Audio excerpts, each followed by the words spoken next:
এই কোর্সটা তাদের জন্য যারা পাবলিক স্পিকিংয়ে নিজের স্কিলটাকে আরেকটু ব্রাশ আপ করতে চান।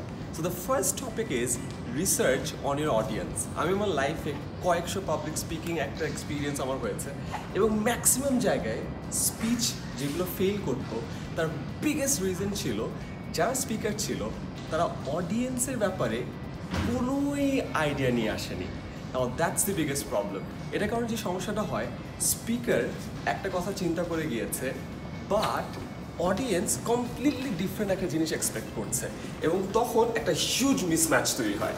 অ্যান্ড ফর এক্সাম্পল অনেক জায়গায় আমরা ডেমোগ্রাফিকই জানি না, হয়তো আমরা একটা খুবই ভারী ভারী কথার একটা স্পিচ প্রিপেয়ার করে নিয়ে গেলাম অ্যান্ড দেখলাম যে অডিয়েন্স হলো স্কুল স্টুডেন্টস, অ্যান্ড তখন যদি আমরা সেম ভারী ভারী কথাগুলোই বলি তাহলে কিন্তু স্পিচটা জমবে না।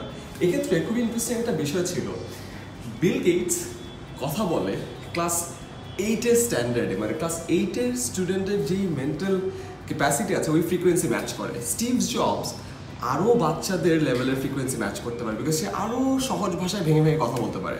বাট এই জিনিসটা আসলে আমাদের সবার মধ্যে কিন্তু স্কিলটা গ্রো করেনি, বাট এই জিনিসগুলো গ্রো করতে অনেক টাইম লাগে। তাই দ্য ফার্স্ট রুল ইজ যখন যে জায়গায় আপনি পাবলিক স্পিকিংয়ের জন্য যাচ্ছেন মেক শিওর অডিয়েন্সের ডেমোগ্রাফিকের ব্যাপারে আপনার খুব ভালো আইডিয়া আছে। তারা কতজন আসবে, কারণ কম অডিয়েন্স হলে আপনার এঙ্গেজমেন্ট বেটার হয়, বেশি অডিয়েন্স হলে হয়তো বা স্পিচের প্যাটার্ন একটু চেঞ্জ করতে হয়। ছেলে কয়জন আসবে, মেয়ে কয়জন আসবে, তাদের বয়স কত, তাদের ব্যাকগ্রাউন্ড কি।